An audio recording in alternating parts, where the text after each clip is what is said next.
그러니까 박근혜 전 대통령을 이때 봐온 중에 오늘처럼 위축된 모습을 제가 본 적이 없어요.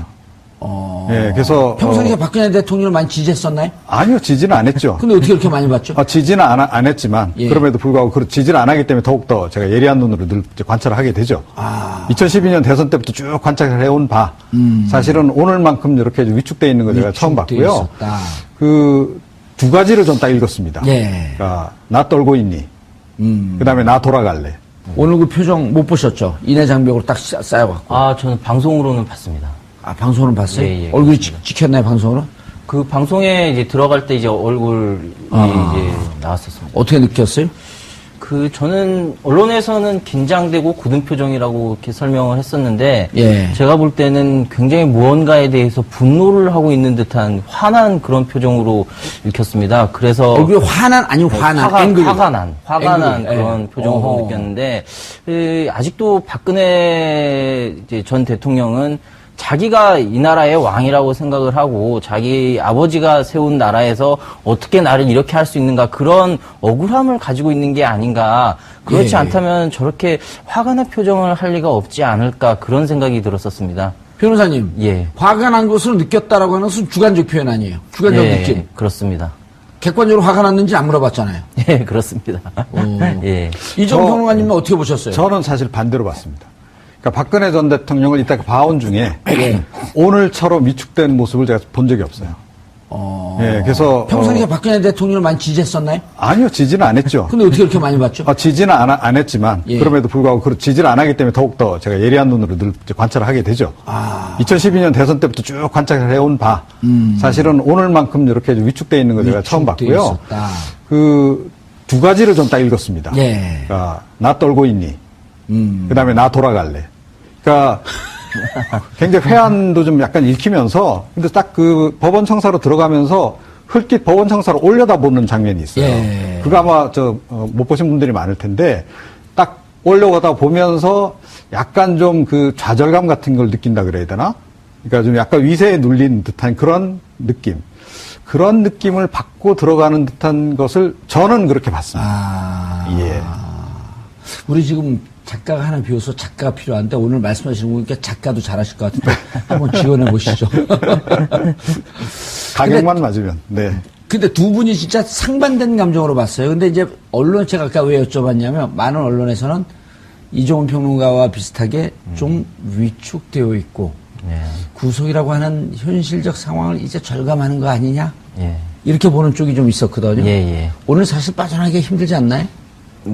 제가 볼 때는 영장이 발부될 가능성이 거의 90% 이상인 것 같습니다. 90%도 좀, 전 놀란 게. 90%도 낮은 수치죠. 낮은 수치죠. 놀란 게 국민들이, 이렇게 해서 한번 파면까지 되고, 영장 법원에 검찰에 출두해서 조사까지 받으면, 우리나라 사람들이 좀 짠한 감정이 많거든요. 그렇죠. 이제 구속에 대해서 좀 부정적인 견해도 올라갈 텐데, 이상하게 점점 더 올라가요. 왜 그렇죠, 도대체?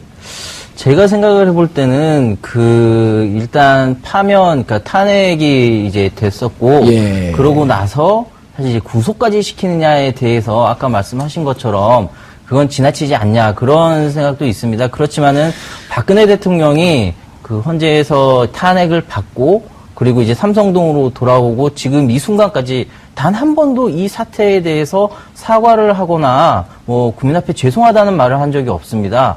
그러니까 국민들로서는 마음이 풀어질 기회가 있었는데 그게 박근혜 대통령 스스로 그 기회를 차버린 거죠.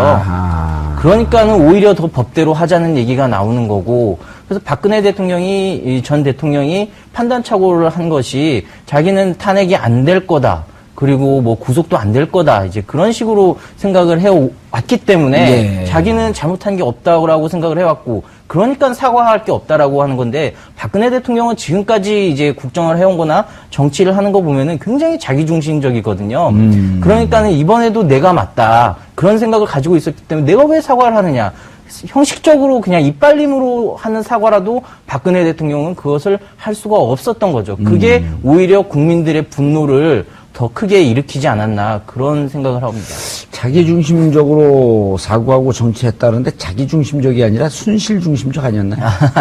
왜냐하면 지금 예, 누군가가 그렇습니다. 사과하라고 지시하거나 수첩에 적어주지 않기 때문에 사과를 못하고 있는 건 아닌가요?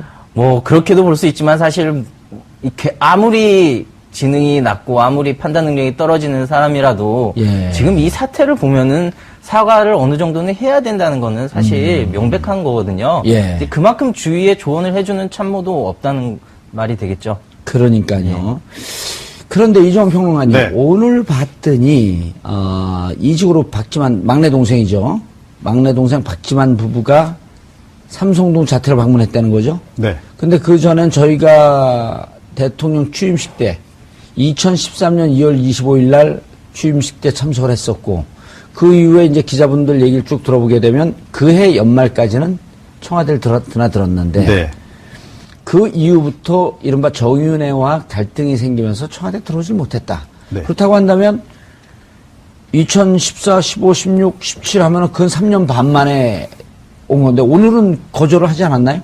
아, 오라 그러니까 간 거죠. 그러니까 지금 박근혜 전 대통령은 청와대 의전 그대로 지금 하고 살고 계시잖아요. 예. 그러니까 청와대에서 했듯이 마찬가지로 이 자택에서도 손님 아무 이렇게 불러와 이렇게 예. 되지 않으면 경호관들이 일단 통과도 안 시키죠. 예. 자, 그렇기 때문에 오늘 같은 경우는 물론 이제 사전에 의사 타진은 이제 했을 수는 있어요. 예. 그러니까 박지만 회장 측에서 의사 타진을 했을 텐데 사실은 어쨌든 오라 그랬기 때문에 갔을 그렇죠. 것이다. 예, 그런 거죠. 그래서 일단 불렀고 뭔가 동생에게는 좀 당부할 얘기가 좀 있지 않았을까 이런 생각이 들어요. 그러니까 뭐 속된 말로 뒷일을 부탁한다 뭐 이런 거죠. 그러니까 최순실도 없고 지금 자기 문제를 지금 사실은 사적인 문제까지 관리를 해줄 사람이 없잖아요. 예. 자, 그러니까 결국 동생 내외에게 그 부분을 좀 부탁할 수밖에 없었을 것이다. 그리고 사실은 오늘 들어가면 언제 나올지 모르는 상황이 될 수도 있잖아요. 예.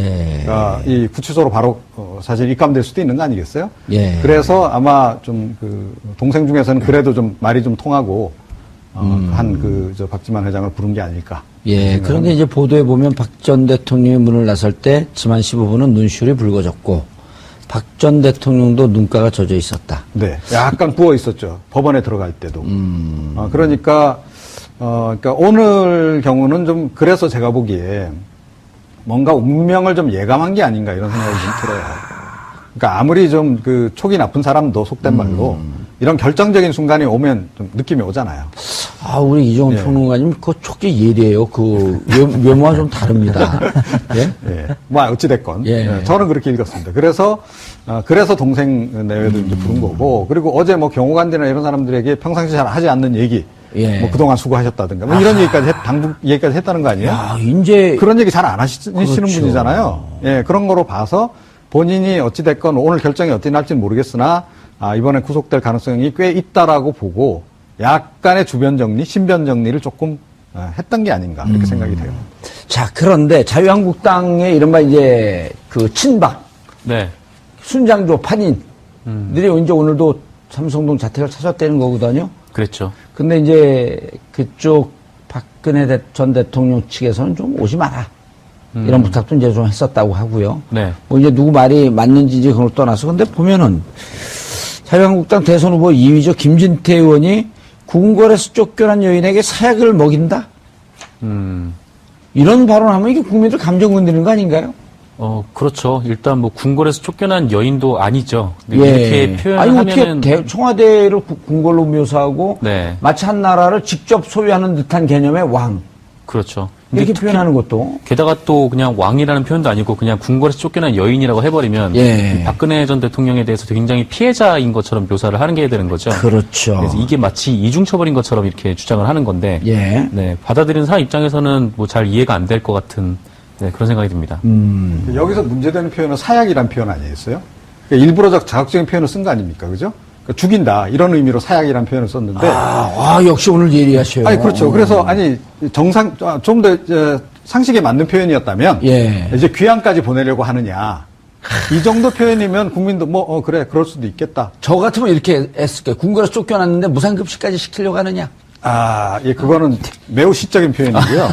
어찌됐건. 그래서, 그런데 저 사약이라는 표현, 단어를 넣는 그러네요. 바람에. 무심코 들어오는데 그거 아니네. 예, 국민들 그야말로 염장을 다시 한번 또 지른 거죠. 우리가 그러면 박근혜 전 대통령을 죽이려 든다는 말이냐? 아니, 잘못한 거 지금 죄를 묻겠다는데 무슨 살인 운운하고 이런 식으로 지금 국민이 반응을 보일 수밖에 없는 거죠. 이종훈 평론가님이 얘기하기 전까지 그렇게 안 봤는데. 네. 그러고 들으니까 기분이 나쁘네요, 좀. 그렇죠. 그리고 제가 말씀드린 그 단어, 예. 귀향이란 단어 넣어서 그냥 하면 그냥 평이하잖아요. 유배를 보내는 거냐. 그렇죠. 어허. 예, 그런 정도는 그냥, 그냥 평이하게 넘어갈 수도 있고, 예. 어느 정도 이해가 가는 표현이라는 거죠. 근데 실질적으로 우리가 감옥에 들어갈 때 영어의 몸이 됐다 이러잖아요. 그렇죠. 갇힌 몸. 네. 근데 왜 사약이라고 그랬을까, 진짜? 그러니까 일부러 자극적으로 표현한 거죠. 그래서 친박 지금 단체도 안 그래도 지금 막 반대 집회하고 있잖아요. 그 사람들을 좀 선동하는 발언인 거죠. 긴급하게 김진태 의원 한번 연기를 시켜볼까요? 왜 그런 얘기 했나? 전화 안 받겠죠? 오늘 그런데 또 현장에 안 가셨더라고요. 사택 앞에도 없더라고요. 아니, 본인이 오늘은 지금 출마 선언을 하면서 뭐라 그랬어요? 그러니까 박근혜 전 대통령을 지키기 위해서, 예, 그러기 위해서 자기 출마한다 그랬는데, 정작 좀 지켜야 될 순간에는 없더라고요, 오늘. 재밌네요. 근데, 자, 나 변호사님. 예. 지금 어떤 모습일까? 한번 그림을 그려줘 보세요. 영장실질심사 들어가 보셨을 거 아니에요? 예, 그렇죠. 예, 지금 어떻게 하고 있을까요? 이제 판사 어제 우리가 잠깐 얘기를 했는데 판사가 직접 신문하고 예. 형사소송법이 바뀌었고 변호사나 검찰은 직접 신문할 수 없다고 이렇게 바뀌었다 그래요. 예, 그렇습니다. 검찰이 왜 구속해야 하는지 사유를 설명하고 예. 변호사는 왜 구속되면 안 되는지 사유를 설명하고 예. 판사가 질문하는 예. 그런 그림이죠. 예, 그렇습니다. 예, 판사가 이제 박근혜 전 대통령한테 이제 질문을 할 때 아마 그 변호인들이 굉장히 많이 개입을 하려고 할 겁니다. 근데 이제 경우에 따라서는 그 변호사들의 법률적으로 정제된 주장을 듣기 위해서 아마 판사가 예. 변호사들한테 기회를 줄 수 있지만 그 이후에는 주로 박근혜 대통령이 직접적인 진술을 듣고 싶어 할 거고 예. 그래서 설사 변호사가 개입을 하려고 하더라도 차단을 하고 계속 신문을 진행을 할 것으로 보입니다. 예. 근데 이제 어제 나오신 변호사는 이렇게 얘기를 하더라고요. 만약 변호사 개입을 하려고 하면 심지어는 판사께서 형사소송법이 바뀐 걸 잘 모르시는 모양인데 지금 관여하면 안 됩니다. 예, 그렇게 말할 수도 있죠. 예. 그런데 보통은 한번 법률적인 주장을 한번 듣고 그러고 이제 그 뒤에 본인의 진술을 직접 듣는 경우가 많습니다. 왜냐면은 법률 전문가가 아닌 사람이 하는 것과 그리고 또 법률 전문가인 변호사가 얘기하는 거랑 또 좀 다를 틀리죠. 수가 있거든요. 예. 그래서 제 생각에는 맨 처음이나 혹은 맨 마지막 정도 해가지고 변호사한테 한두 번 정도 기회를 주고 그 사이에는 정리할 수 있는. 예, 그렇습니다. 그 사이에는 거의 대부분 박근혜 전 대통령을 직접 질문하고 대답을 듣는 그런 식으로 진행이 될 것입니다. 예. 지난번에 이종훈 평론가님, 네. 지난번에 검찰에 소환됐을 때 저는 일부 언론에서 또 많은 언론도 그런 얘기를 했는데 예우상 대통령님 혹은 대통령께서라는 표현을 쓰는 거 갖고 또 비판하는 분들이 많은데 저는 그거는 굳이 비판할 필요가 있겠느냐. 네.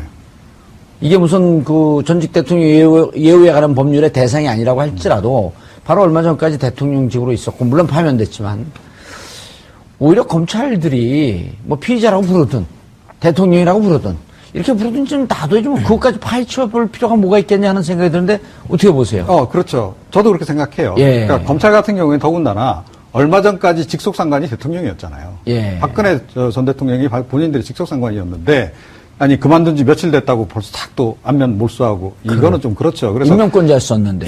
인간적으로 그 부분 정도까지는 이해해 줄 수 있다.